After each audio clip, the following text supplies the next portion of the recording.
Bab 10. Membaca dengan hati Anda. Ketika pertama kali saya mulai mencari Allah, perumpamaan dalam Markus 4 memberikan pengaruh besar pada saya. Mereka mengubahkan hidup saya dan menetapkan saya pada sebuah arah. Mereka memberikan saya jalur untuk saya berlari di antaranya. Saya tahu bahwa Allah memiliki rencana yang menakjubkan bagi hidup saya, dan bahwa diperlukan suatu pertumbuhan dan perubahan yang luar biasa dalam diri saya. Tapi saya hanya tidak tahu bagaimana memulainya. Saya tidak tahu bagaimana untuk memulai dari tempat di mana saya berada saat itu ke tempat yang Allah inginkan bagi saya. Saat saya mencari Dia, Allah secara khusus berbicara mengenai perumpamaan ini kepada saya. Sekarang saya masih menggunakan mereka tiap minggu, dan seringkali setiap hari mereka telah terjalin dalam serat kehidupan saya. Yesus mengajarkan 10 perumpamaan mengenai cara kerja kerajaan Allah. Semuanya pada hari yang sama saat ia menceritakan perumpamaan tentang seorang penabur. Ini sebenarnya adalah informasi terbanyak yang dicatat dalam satu hari dalam kehidupan Yesus yang kita miliki di seluruh firman Allah. Anda bisa melihat ini dengan mengambil ayat-ayat dari Matius, Markus, Lukas, dan Yohanes dan menjejerkannya berdampingan seperti dalam Life for Today Study Bible and Commentary Gospel Edition karya saya.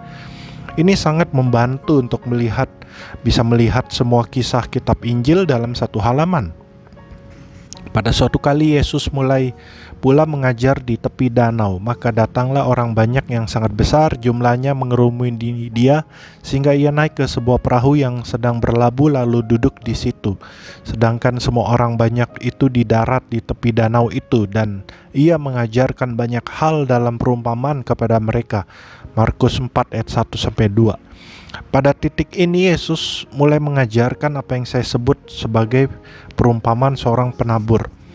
Dengarlah, adalah seorang penabur keluar untuk menabur. Pada waktu ia menabur, sebagian benih itu jatuh di pinggir jalan, lalu datanglah burung dan memakannya sampai habis. Sebagian jatuh di tanah yang berbatu-batu yang tidak banyak tanahnya, lalu benih itu pun segera tumbuh karena tanahnya tipis. Tetapi sesudah matahari terbit, layulah ia dan menjadi kering karena tidak berakar. Sebagian lagi jatuh di tengah semak duri, lalu makin besarlah semak itu dan menghimpitnya sampai mati, sehingga ia tidak berbuah. Dan sebagian jatuh di tanah yang baik, ia tumbuh dengan suburnya dan berbuah. Hasilnya ada yang 30 kali lipat, ada yang 60 kali lipat, ada yang 100 kali lipat. Dan katanya, siapa mempunyai telinga untuk mendengar, hendaklah ia mendengar. Markus 4 ayat 3-9. 4 jenis tanah. Yesus mengatakan perumpamaan tentang seorang pria yang pergi keluar dan menaburkan benihnya. Dia tidak menggali alur dan menanamkan benihnya satu persatu. Pada masa itu, seseorang biasanya akan membawa sejenis kantong yang menampung segala jenis benih di dalamnya. Dia hanya akan berjalan melewati tanah lapang, menaburkan benih itu dan membiarkannya mendarat di mana saja. Menurut perumpamaan tersebut, ada 4 jenis tanah di mana benih ini terjatuh. Ayat 4 mengungkapkan jenis pertama tanah itu dengan mengatakan, pada waktu ia menabur, sebagian benih itu jatuh di pinggir jalan, lalu datanglah burung dan memakannya sampai habis. Dengan kata lain, benih itu tidak pernah sampai masuk ke dalam tanah. Burung-burung datang dan memakannya sebelum benih itu mengeluarkan akar. Benih mulai masuk ke dalam tanah pada jenis tanah kedua, tapi ada banyak batu-batu yang menghalangi benih itu bertumbuh. Markus 4 ayat 5-6. Ada banyak batu sehingga tidak ada tanah yang dalam, jadi benih itu tidak bisa menghasilkan sebagaimana mestinya. Jenis tanah ketiga adalah tanah yang baik. Benih itu mulai bertumbuh, tapi ada banyak semak belukar yang menghimpit benih itu dan membuatnya tidak menghasilkan buah. Markus 4 ayat 7. Jenis tanah keempat menghasilkan buah berlipat kali ganda. Markus 4 ayat 8. Tumpul secara rohani. Setelah Yesus mengatakan perumpamaan, murid-muridnya datang dan menanyakan artinya. Mereka berpikir perumpamaan ini hanyalah mengenai seseorang yang menaburkan benih dan bagaimana benih itu bertunas dan menghasilkan buah. Mereka tahu bahwa pasti ada penerapan rohaninya, tapi mereka tidak tahu apa itu. Jadi mereka bertanya kepada Yesus arti dari perumpamaan ini. Mereka juga bertanya kepadanya, "Mengapa engkau berkata-kata kepada mereka dalam perumpamaan?" Matius 13 ayat 10. Jawab Yesus, "Kepadamu diberi karunia untuk mengetahui rahasia kerajaan sorga, tapi kepada mereka tidak. Karena siapa yang mempunyai kepadanya akan diberi sehingga ia berkelimpahan. Tetapi siapa yang tidak mempunyai, apapun juga yang ada padanya akan diambil daripadanya. Itulah sebabnya aku berkata-kata dalam perumpamaan kepada mereka. Karena sekalipun melihat mereka tidak melihat, dan sekalipun mendengar mereka tidak mendengar dan tidak mengerti." Matius 13 ayat 11-13. Orang banyak telah menjadi keras hati terhadap Allah. Mereka tidak bisa mengerti kebenaran rohani karena pikiran mereka sangat tidak konsisten dengan cara yang Allah maksudkan bagi kita. Mereka itu tumpul secara rohani. Sebab hati bangsa ini telah menebal dan telinganya berat mendengar dan matanya melekat tertutup, supaya jangan mereka melihat dengan matanya dan mendengar dengan telinganya dan mengerti dengan hatinya lalu berbalik sehingga aku menyembuhkan mereka. Matius 13 ayat 15. Meskipun Yesus membuat pernyataan yang luar biasa ini kepada sekelompok orang 2000 tahun yang lalu, hal ini juga sangat menggambarkan zaman kita sekarang ini. Dia berkata, hati bangsa ini telah menebal. Ini secara harafiah berbicara tentang langkah-langkah perkembangan menuju ketidakpekaan. Hati seseorang tidak langsung menentang Allah dan menjadi tidak peka dan tidak mampu mendengar dari Dia. Itu adalah sebuah proses kode rohani. Kata menebal, wax dalam bahasa terjemahan Inggris, mengacu pada cara lama membuat lilin. Mereka mengambil sebuah sumbu dan memasukkannya ke dalam lilin panas. Mereka terus mencelupkannya lagi dan lagi, menaruhkan lembaran lilin ke atas lembaran lilin lainnya sampai menjadi lilin yang jadi. Itulah cara menjadikan hati kita. Melalui proses yang didominasi oleh hal-hal dunia ini, kita telah menjadi tidak peka terhadap hal-hal rohani. Saya tidak sedang mengatakan hal-hal yang tidak ilahi. Hal-hal alamiah bisa mendominasi pikiran kita juga. Kita hanya terlalu fokus pada semua tragedi, berita, hiburan, dan lain sebagainya, sehingga lapisan demi lapisan telah memisahkan diri kita dari pemikiran rohani. Kita hidup dan bergerak dalam sebuah dunia fisik, dan tidak banyak orang yang benar-benar menghabiskan banyak waktu dengan Allah, bersekutu dengan Dia, membiarkan hati mereka mendengar dan mempelajari hal-hal rohani. Kita menjadi sangat penuh dengan hal-hal fisik yang setelah berapa saat lapisan demi lapisan pengabaian menumpuk dan menghalangi cara kita berpikir. Jadi salah satu alasan mengapa Allah berbicara dalam perumpamaan adalah karena hati orang banyak telah menjadi sangat tumpul. Mereka telah menebal, telinga mereka sulit untuk mendengar, mereka memiliki mata tapi tidak bisa melihat. Allah tidak bisa berbicara kepada orang banyak sekarang ini karena mereka sangat kedagingan. Tidak ada kepekaan rohani dalam diri mereka yang membuat mereka mampu untuk melihat. Dalam diri setiap orang ada sebuah percikan, ada potensi persepsi rohani dan menerima dari Allah. Tapi hal itu harus dikembangkan karena kebanyakan orang tidak menghabiskan waktu untuk berfokus pada hal-hal yang dari Allah. Mereka telah menjadi tumpul rohani karena tidak mungkin Allah bisa berbicara kepada orang-orang seperti itu. Dia mengatakan kebenaran rohani dalam perumpamaan. Yesus terus mengatakan bahwa murid-muridnya memiliki sebuah pengurapan khusus dari Allah yang memampukan mereka untuk mengartikan dan mempelajari kebenaran-kebenaran rohani ini. Inilah tujuan kedua Allah berbicara dalam perumpamaan. Perumpamaan itu seperti sebuah kode rohani. Kebenaran disembunyikan dari orang-orang yang tidak memiliki telinga untuk mendengar. Bagi mereka yang tidak mencari Allah dan tidak memiliki hati bagi Dia, perumpamaan terlihat konyol dan mereka menolaknya. Tapi bagi mereka yang memiliki hati bagi Allah, Roh Kudus telah diberikan untuk mengartikan dan menjelaskan kebenaran-kebenaran ini. Tetapi berbahagialah matamu karena melihat dan telingamu karena mendengar, sebab aku berkata kepadamu, sesungguhnya banyak nabi dan orang benar ingin melihat apa yang kamu lihat tetapi tidak melihatnya, dan ingin mendengar apa yang kamu dengar tetapi tidak mendengarnya. Karena itu dengarlah arti perumpamaan penabur itu. Matius 13 ayat 16-18. Apa artinya? Yesus sedang menjelaskan bahwa murid-muridnya ini memiliki sebuah pengurapan khusus. 1 Yohanes 2 ayat 20 mengatakan bahwa Anda telah beroleh pengurapan dari Yang Kudus, dan dengan demikian kamu semua mengetahuinya. Roh Kudus dikirimkan kepada kita terutama untuk mengajar dan menjelaskan kepada kita hal-hal yang tidak bisa kita ketahui dengan pikiran alamiah kita. Yohanes 14 ayat 26, 16 ayat 13-15. Allah menggunakan perumpamaan sebagai contoh fisik dan alami yang dapat dimengerti orang banyak. Yesus tinggal di sebuah daerah agrikultur, jadi masyarakatnya terbiasa melihat orang-orang menabur benih. Singkatnya, mereka mengenal lingkungan mereka, namun ada kebenaran tersembunyi di balik setiap perumpamaan yang akan diungkapkan oleh Roh Kudus. Hal yang sama terjadi saat ini. Banyak orang yang bertanya, mengapa firman Allah menuliskan demikian? Mengapa Allah tidak mencatat saja semua yang ingin Dia katakan kepada kita dengan jelas? Kebenarannya adalah kita tidak memiliki kemampuan dalam pikiran fisik kita untuk mengerti kebenaran rohani yang Allah sedang coba sampaikan kepada kita.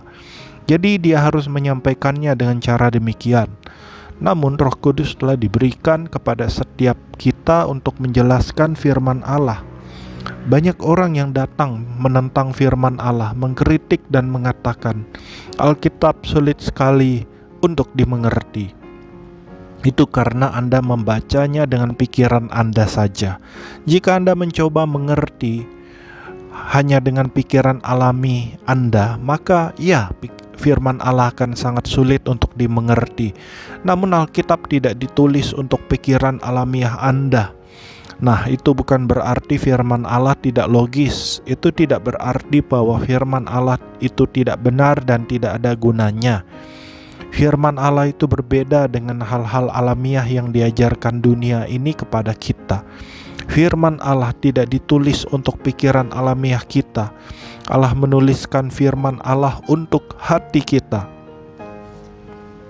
Anda bisa membaca firman Allah dengan hati Anda saat Anda mulai membaca firman Allah. Anda mungkin tidak mengerti dengan pikiran alamiah Anda segala sesuatu yang sedang Anda baca. Tapi saat Anda menjumpai hal yang tidak Anda mengerti, Anda bisa berhenti dan berdoa. Bapa, saya tidak mengerti ini. Apa artinya ini? Maka Anda akan mulai merenungkan ayat itu, membuka hati Anda untuk mendengarkan Allah dan mengatakan dari hati Anda, saya ingin mengenalmu, saya ingin mengerti apa yang dikatakan firman-Mu. Allah melalui firman-Nya akan mulai berbicara kepada Anda. Batu Rosetta. Mungkin Anda pernah mengalami ini sebelumnya, jadi Anda tahu apa yang akan saya bicarakan di sini. Anda mungkin tidak mampu mengatakan pengalaman ini lebih baik daripada saya. Tapi Anda mengenali bahwa ada hal-hal yang Anda tahu sekarang yang lebih dari sekedar kata-kata yang Anda baca pada selembar halaman. Itulah apa yang Allah katakan dalam hati Anda. Atau mungkin Anda belum mengalami ini sebelumnya, jadi Anda sedang bergumul untuk mengerti. Salah satu hal terbesar dalam kehidupan kekristenan saya adalah kemampuan untuk menerima firman Allah dan membacanya dengan pikiran saya, dan pada saat yang sama ketika saya membacanya, saya pergi melewati pikiran saya dan membiarkan hati saya mendengarkan Allah berbicara kepada saya. Firman-Nya menjadi hidup, kehidupan dipompa masuk ke dalam saya melalui Alkitab. Jika Anda belum mengalami itu, maka Anda sedang melewatkan salah satu pengalaman terbesar dalam hidup Anda. Perumpamaan penabur ini mengubahkan kehidupan saya. Kebenaran-kebenaran ini yang akan saya bagikan kepada Anda di sini adalah beberapa kebenaran paling dasar yang pernah Allah tunjukkan kepada saya. Jika penabur menaburkan benih bukanlah salah satu ayat kesukaan Anda, jika itu belum mengubahkan hidup Anda, maka Anda sedang melewatkan salah satu kunci terpenting dalam kehidupan Kristen. Setelah Yesus memberikan perumpamaan ini, murid-muridnya bertanya, "Mengapa engkau berbicara kepada bangsa ini menggunakan perumpamaan?" Allah menjawab, "Tidakkah kamu mengerti perumpamaan ini? Kalau demikian, bagaimanakah kamu dapat memahami semua perumpamaan yang lain?" Markus 4 ayat 13. Yesus sedang mengatakan, jika kalian tidak mengerti perumpamaan ini, maka kalian tidak akan bisa mengerti semua perumpamaanku. Jika kalian tidak bisa mengerti penafsiran dan penerapannya dalam kehidupan pribadi kalian, maka kalian tidak akan mengerti pengajaranku. Dengan kata lain, ini adalah penting. Saya menyebut perumpamaan ini sebagai batu Rosetta Alkitab. Kuncinya, untuk waktu yang lama, para arkeologi telah menggali di Mesir. Mereka menemukan semua jenis tulisan rahasia bangsa Mesir, tapi mereka tidak memiliki kunci untuk membuka arti dari tulisan-tulisan tersebut. Tidak ada seorang pun yang tahu bahasanya. Ada sejumlah besar informasi yang dicatat oleh bangsa Mesir kuno, tapi itu semua ditulis dalam bahasa rahasia di mana tidak ada seorang pun yang tahu artinya. Dan pada suatu hari mereka menemukan batu ini yang kemudian dikenal sebagai batu Rosetta.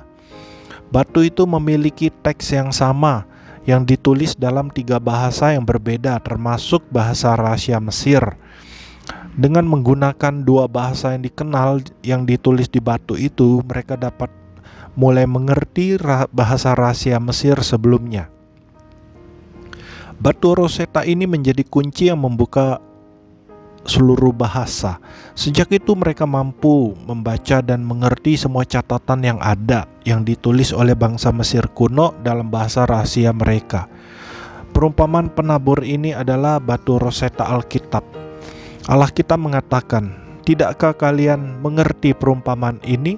Jika kalian tidak mengerti perumpamaan ini, bagaimana kalian akan mengerti perumpamaan yang lain?" Ini adalah kunci untuk mengerti semua perumpamaan, semua pengajaran yang diberikan Yesus Kristus sendiri menyatakan. Ini adalah kuncinya. Jika kamu mengerti perumpamaan ini, maka kamu akan bisa mengerti semuanya. Jika kamu tidak mengerti perumpamaan ini, maka kamu tidak akan mampu mengerti semuanya. Ini sangat berkuasa. Perumpamaan ini adalah sebuah pengajaran Yesus yang mendasar. Ini adalah sesuatu yang harus dipelajari oleh setiap orang yang ingin makmur dalam kerajaan Allah. Ini semua adalah kebenaran-kebenaran mendasar yang harus kita lakukan dan menjadi dasar dalam kehidupan kita. Jika ayat-ayat yang berisi perumpamaan penabur benih, Matius 13, Markus 4, Lukas 8, bukanlah ayat-ayat penting dalam hidup Anda, bukan ayat-ayat yang telah Allah katakan secara pribadi kepada Anda, maka itulah satu alasan mengapa Anda tidak memiliki pengertian yang jelas mengenai Alkitab. Itulah salah satu alasan mengapa Anda tidak tahu cara kerja kerajaan Allah dan Anda bergantung pada bantuan orang lain. Itu karena Anda tidak memiliki kemampuan untuk mengerti. Anda bergantung pada orang-orang yang telah mengusahakan pertumbuhan rohani mereka dan mempelajari cara untuk berhubungan dengan Allah. Jika Anda mau menerima ayat-ayat ini, mereka akan mengubahkan hidup Anda. Anda mungkin berkata, "Cukup sudah, Anda sudah mempengaruhi saya. Ayo teruskan dan katakan kepada saya kebenaran-kebenaran ini." Tidak sulit untuk mengerti hal-hal dari Allah. Hal yang paling sulit adalah membuat orang mendengar dengan hati mereka. Bab 11. Benih. Yesus mengartikan perumpamaan penabur itu untuk murid-muridnya. Katanya, penabur itu menaburkan firman. Orang-orang yang di pinggir jalan tempat firman itu ditaburkan ialah mereka yang mendengar firman. Lalu datanglah iblis dan mengambil firman yang baru ditaburkan di dalam mereka. Demikian juga yang ditaburkan di tanah yang berbatu-batu, ialah orang-orang yang mendengar firman itu dan segera menerimanya dengan gembira. Tetapi mereka tidak berakar dan tahan sebentar saja. Apabila kemudian datang penindasan atau penganiayaan karena firman itu, mereka segera murtad. Dan yang lain ialah yang ditaburkan di tengah semak duri. Itulah yang mendengar firman itu, lalu kekhawatiran dunia ini dan tipu daya kekayaan dan keinginan-keinginan akan hal yang lain masuklah mengimpit firman itu sehingga tidak berbuah. Dan akhirnya yang ditaburkan di tanah yang baik ialah orang yang mendengar dan menyambut firman itu, lalu berbuah, ada yang 30 kali lipat, ada yang 60 kali lipat, dan ada yang 100 kali lipat. Markus 4 ayat 14-20. Yesus sedang berbicara tentang seorang pria yang mengambil benihnya dan mulai menaburkannya di mana saja. Dalam kurung, itulah cara mereka menanam benih pada masa itu. Saat dia menaburkan benihnya, benih itu mendarat di atas 4 jenis tanah. Dia terus berbicara mengenai bagaimana keempat jenis tanah ini meresponi. Apakah tanah-tanah tersebut menerima benih ini dan membiarkannya bertunas atau tidak? Itulah yang dibicarakan mengenai perumpamaan tersebut. Sederhana. Tujuan sesungguhnya dari perumpamaan ini bukanlah untuk mengajarkan Anda bagaimana cara menabur benih atau menjadi seorang petani. Yesus hanya mengambil contoh alamiah yang bisa kita hubungkan dan gunakan untuk menggambarkan sebuah kebenaran rohani.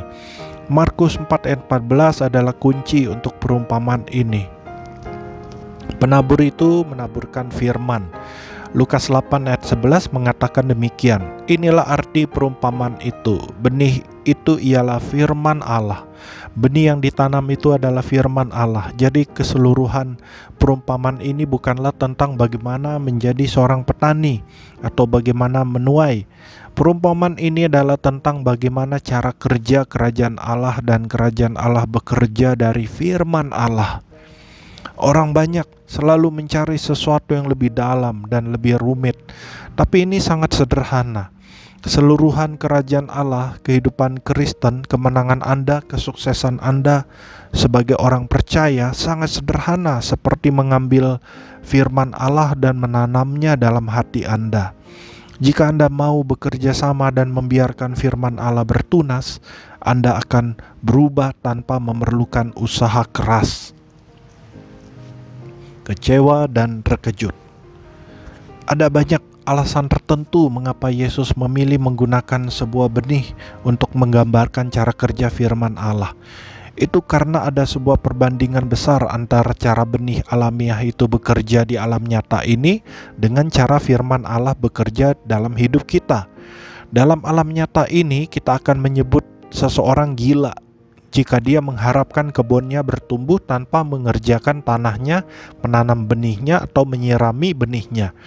Jika Anda tidak melakukan hal yang diperlukan untuk membuat kebun itu bertumbuh, Anda tidak akan terkejut ketika kebun Anda tidak menghasilkan apa-apa pun dalam hidup Anda. Namun dalam alam rohani ini terjadi secara konstan. Orang yang tidak pernah menanam benih menjadi kecewa dan terkejut karena mereka tidak memiliki sebuah kebun. Mereka bertanya-tanya, mengapa saya tidak disembuhkan? Mengapa saya belum makmur? Mengapa Allah belum menjawab doa ini? Mengapa hubungan saya memburuk? Mengapa saya tidak bisa mendapatkan pekerjaan? Mengapa kelihatannya tidak ada yang berhasil dalam hidup saya? Saya telah berdoa dan memohon kepada Allah untuk semuanya itu, tapi mereka tidak mengambil firman Allah dan janji-janji yang ada di dalamnya dan menanamkan kebenaran-kebenaran itu dalam hidup mereka.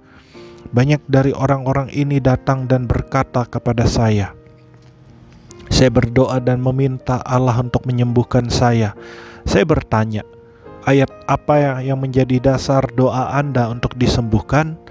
Benih janji apa yang Anda dapatkan dari Allah yang telah Anda tanamkan ke dalam hidup Anda untuk menghasilkan kesembuhan itu?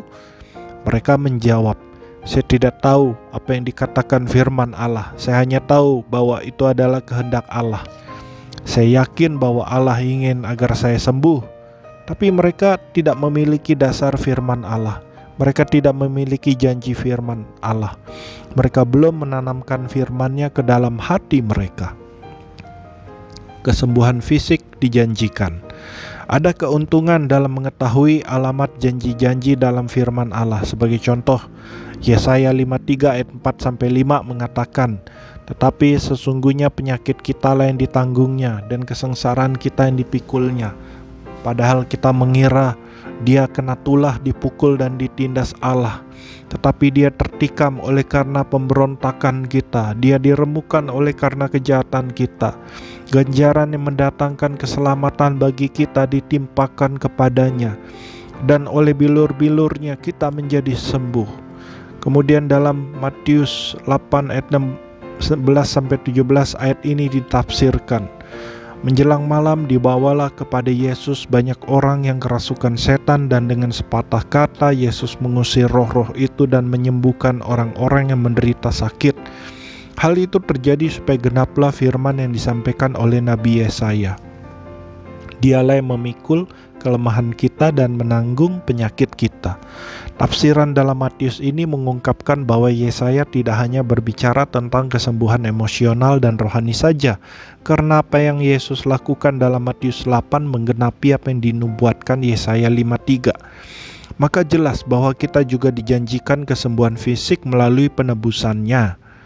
Untuk ayat-ayat lebih lengkap mengenai kesembuhan, Anda bisa mendengar dalam rekaman audio saya yang berjudul Healing Scriptures, atau pada bab yang berjudul Is It Always God's Will to Heal, yang ada di belakang buku saya yang berjudul Tuhan Ingin Anda Senantiasa Sehat, terbitan Light Publishing.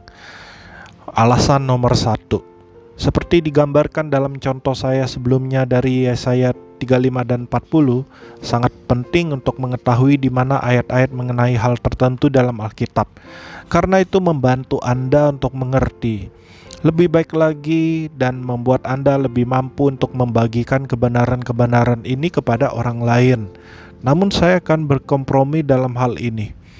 Anda mungkin tidak selalu mengetahui tempat tepatnya di mana sebuah ayat berada dalam Alkitab. Anda mungkin tidak bisa mengingatnya. Anda mungkin terkadang harus menyegarkan pikiran Anda dan mengingat sesuatu. Tapi kebenaran-kebenaran itu, pewahyuan itu akan menjadi milik Anda jika Anda mau mencari dan menyatakannya. Ketika ada gejala penyakit dalam tubuh Anda dan Anda sedang terbaring di atas ranjang Anda, siap untuk memuntahkan seluruh isi perut Anda, tidaklah cukup berseru kepada Allah dengan berkata, "Saya tahu firman Tuhan mengatakan bahwa Engkau ingin menyembuhkan saya." Itu bukanlah cara kerja kerajaan Allah. Itu seperti seseorang yang belum menanamkan benih di kebun tapi berdoa agar terjadi tuaian. Tidak akan terjadi. Alasan nomor 1 mengapa banyak orang tidak menerima dari Allah adalah karena mereka belum mengambil firman Allah dan menanamkannya dalam hati mereka. Itulah mengapa mereka tidak mengalami kemenangan yang mereka minta, doakan dan harapkan kepada Allah untuk mereka. Itulah mengapa Allah menggunakan perumpamaan penabur dan benihnya ini. Dia ingin kita mengerti bagaimana kerajaan Allah bekerja. Penabur ini menaburkan firman Allah. Benih yang dia bicarakan bukanlah benih fisik, tapi firman Allah, itulah benihnya. Jika Anda menginginkan kesembuhan dalam hidup Anda, ambillah ayat mengenai kesembuhan dan merenungkan ayat-ayat tersebut. Lihatlah setiap ayat dalam Alkitab mengenai kesembuhan. Pelajarilah contoh-contoh yang ditulis di mana orang-orang disembuhkan. Ketat tapi benar.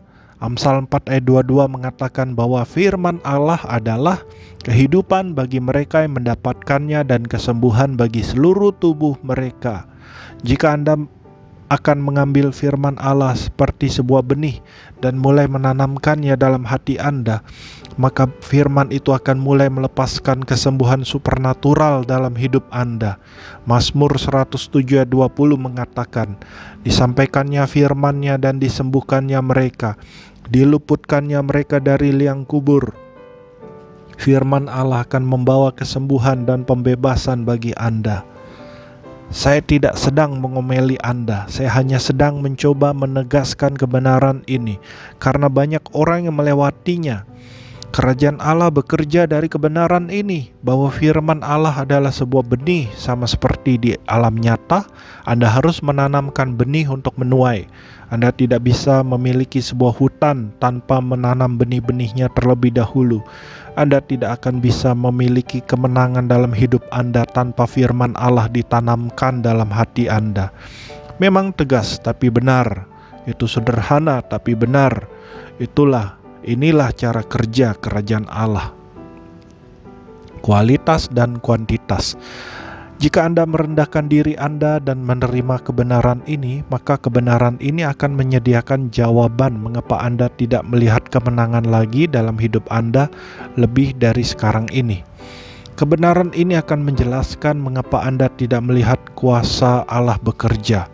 Rata-rata orang tidak merenungkan firman Allah. Mereka tidak menghabiskan waktu baik secara kualitas maupun kuantitas untuk firman Allah. Rata-rata orang tidak memiliki pengertian yang baik akan firman Allah. Saya bisa membuktikan ini karena saya berurusan dengan ribuan orang setiap harinya. Hampir setiap orang datang kepada saya dengan cerita sedih mereka. Mereka datang kepada saya dengan menangis dan mengeluh. Anda bisa mengambil pengetahuan mereka akan firman Allah dan menimbangnya, maka beratnya hanya sedikit. Mereka tidak tahu apa yang dikatakan firman Allah. Mereka mungkin berkata, "Gembala saya mengatakan," atau "Saya percaya bahwa Alkitab mengatakan ini di salah satu halamannya." Hal itu tidak akan menyembuhkan Anda. Firman Allah harus menjadi pewahyuan bagi Anda. Itu harus menjadi hidup di dalam Anda. Dan semuanya itu tidak akan pernah terjadi jika Anda belum mengambil janji-janji yang ada, seperti sebuah benih, menanamkannya dalam hati Anda, merenungkannya dan melihat firman Allah bekerja. Anda bertanya-tanya, mengapa Allah tidak menjawab doa saya? Dia telah memberikan kepada kita benih, tapi kita belum menanamnya. Itu seperti seorang yang berdoa atas kebun mereka dan berkata, "Tuhan, mengapa Engkau tidak membiarkan kebun ini bertumbuh?" Mereka itu tidak menanamkan benihnya. Allah telah menetapkan berapa hukum alam dan Dia tidak akan melanggarnya. Dia juga telah menetapkan hukum rohani dan Dia juga tidak akan melanggarnya. Firman Allah mengatakan, disampaikannya firman-Nya dan disembuhkannya mereka, diluputkannya mereka dari liang kubur. Mazmur 107 ayat 20. Di dalam firman Allah ada janji-janji yang mengungkapkan Allah sebagai penyembuh dan penyedia kita, dan menegaskan bagaimana Dia ingin membuat kita makmur. Tapi untuk melihat kesembuhannya dan penyediaannya, Anda harus mengambil firman Allah itu dan mulai menanamkannya dalam hidup Anda. Salah satu alasan Allah menggunakan perumpamaan tentang seorang penabur benih adalah sebuah proses bertunas, adalah seperti sebuah sistem alamiah, bukan sistem sosial. Sistem sosial yang dibuat manusia atau dioperasikan oleh manusia bisa diakali, dilanggar, atau dimanipulasi. Kebanyakan kita telah melewati masa sekolah dan banyak dari kita tidak benar-benar belajar untuk ujian kita sebagaimana mestinya. Kita bermain-main dengan teman kita dan menunggu sampai menit terakhir untuk bersiap-siap. Kemudian pada malam sebelum ujian, kita akan bergadang dan memaksa diri kita untuk belajar. Kita mampu lolos dari ujian tersebut, mendapatkan nilai dan lulus. Tapi kita telah melanggar sistem yang ada. Kita tidak mempelajari materinya. Hal itu tidak tersimpan dalam ingatan jangka panjang kita. Kita mengelakkan berbagai hal hanya dengan hanya melewatinya. Anda tidak bisa melakukan itu pada sebuah sistem alamiah. Saya tidak mengerti. Seorang pria yang menghadiri pendalaman Alkitab yang dulu saya adakan mungkin adalah salah satu pendosa terbesar di seluruh negeri. Dia adalah seorang pemabuk dan mata keranjang. Dia telah melakukan segala-galanya. Kemudian dia lahir baru dan dibaptis Roh Kudus. Kalau dulu dia melayani si jahat dengan segenap hatinya, sekarang dia telah berbalik dan melayani Allah dengan segenap hatinya. Setiap orang di negeri itu telah mengetahui apa yang telah terjadi pada pria ini. Dia tidak bisa pergi kemanapun. ke kantor pos, toko kelontong, atau pom bensin tanpa orang mengenali perubahannya. Oleh karena hal ini, dia memiliki kesempatan untuk menjadi seorang saksi. Dia mulai berbicara kepada semua orang mengenai Allah. Pria ini membuka pintu rumahnya dan mengizinkan saya datang untuk mengajarkan firman Allah. 60 atau 70 orang datang ke pendalaman Alkitab ini hanya untuk melihat perubahan pada pria ini. Saudara ini memiliki gairah yang besar, tapi dia telah melakukan beberapa kesalahan serius karena dia tidak memiliki pengetahuan firman Allah yang banyak. Dia mulai berpergian dan memberikan kesaksiannya dalam banyak pertemuan yang berbeda di samping segala hal yang dia kerjakan di gerejanya. Karena jadwal yang sibuk itu, dia tidak memiliki waktu untuk menanamkan benihnya seperti sebelumnya. Pria ini memiliki banyak tanah yang dia bagi dalam bagian-bagian. Tiap bagiannya memiliki luas 640 ekar. Sekarang dia tidak memiliki waktu untuk menanam hasil gandumnya karena ia terlalu sibuk memberikan kesaksiannya bagi Allah dan menjadi seorang saksi kepada banyak orang. Karena hasrat dan hatinya benar, dia mengasihi Allah dan semua hal ini baik adanya. Pria ini beranggapan bahwa Allah akan dengan ajaibnya memberkati dia dengan hasil panen, meskipun dia tidak memiliki waktu untuk menanam benihnya. Musim gandum akan tiba, dan itu terjadi kira-kira 3 minggu atau lebih sebelum orang lain menuai hasil panen mereka. Gandum mereka sudah tinggi, mulai berwarna kuning, dan mereka siap untuk menuai. Pada waktu itu, pria ini pergi keluar ke bank dan meminjam $500.000 untuk membeli benih gandum. Jumlah uang tersebut bisa memberitahu kepada Anda berapa besarnya tanah yang harus dia tanami. Dia menghabiskan berminggu-minggu untuk menanam benih gandum seharga $500.000 itu hanya beberapa hari sebelum masa panen. Dia berpikir bahwa Allah akan memberikan dia sebuah panen supernatural karena dia telah melakukan pekerjaan Tuhan. Tentu saja panen supernatural ini tidak terjadi. Ketika gandumnya tidak bertumbuh dan dia tidak menghasilkan panen, dia kehilangan semua uangnya, dia dalam bahaya kebangkrutan. Pria ini datang kepada saya untuk didoakan. Dia marah dan berkata, "Saya tidak mengerti mengapa Allah tidak memberikan panen kepada saya. Saya harus memberitahu dia. Bukan seperti itu cara kerja kerajaan Allah. Anda harus menanam benih Anda pada saatnya dan berikan waktu untuk benih itu bertumbuh dan menjadi matang. Inilah hukum alamnya." Dia menjawab, "Saya tahu memang seperti itu cara kerjanya. Saya telah melakukan ini bertahun-tahun, tapi saya pikir karena saya sedang berapi-api dalam Roh Kudus, maka segalanya akan berjalan tidak seperti biasanya." Belajar dan bekerja sama. Pria ini baru saja mengatakan apa yang dipikirkan banyak orang.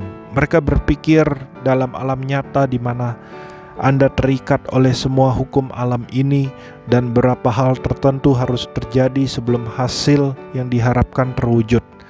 Tapi dalam alam roh mereka berpikir bahwa jika mereka tulus benar-benar membutuhkan dan bersungguh-sungguh dengan segenap hati, maka mereka bisa mengharapkan hasil positif tanpa harus melakukan persiapan. Perumpamaan seorang penabur mengatakan bahwa dengan cara yang sama di mana ada hukum-hukum yang mengatur bagaimana benih alamiah itu harus ditanam dan bertunas, maka ada pula hukum-hukum yang mengatur alam rohani. Salah satu hukum itu adalah bahwa firman Allah adalah sebuah benih. Jika Anda menginginkan hasil dalam hidup Anda harus menanam firman Allah dalam hati Anda. Jika Anda menginginkan buah kerajaan dalam perkawinan, hubungan, keuangan, kesehatan, emosi, apapun itu, maka ambillah benihnya, janji-janji firman Allah yang mengatakan mengenai itu semua, dan tanamkan mereka dalam hidup Anda. Jika Anda memberikan nutrisi yang baik pada benih ini dan merawatnya seperti yang dikatakan dalam perumpamaan itu, maka Anda pasti akan menuai buah yang Anda inginkan. Ini sangat sederhana sehingga tidak mungkin Anda menjadi salah paham mengenainya. Namun banyak orang tidak mengikuti pola itu. Mereka menunggu sampai mereka berada dalam situasi kritis dan kemudian berdoa, menginginkan Allah untuk memberikan mujizat. Mereka menjadi tersinggung, marah, dan tidak percaya jika mereka tidak melihat hasil yang benar. Maafkan saya karena saya tidak berbasa-basi, tapi hal itu sama bodohnya seperti seorang petani yang menunggu untuk menanam benihnya seminggu sebelum masa menuai. Gagal untuk bekerja sama dengan hukum alam, yang kemudian menjadi marah kepada Allah karena tanamannya tidak menghasilkan tuaian. Tidak ada yang salah dengan hukum alam, Anda hanya perlu bekerja sama dengannya. Tidak ada yang salah dengan hukum rohani juga, Anda hanya harus mempelajari mereka dan bekerja sama dengan mereka. Jika saya menginginkan hasil dalam hidup saya, maka saya harus datang kepada firman Allah. Saya harus mengambil benih janji-janji yang mengatakan tentang buah yang saya ingin hasilkan dan mulai merenungkannya. Setelah berapa lama apa yang saya harapkan akan terjadi dan saya akan menerima tuaian. Itulah salah satu kebenaran yang diajarkan oleh perumpamaan penabur ini.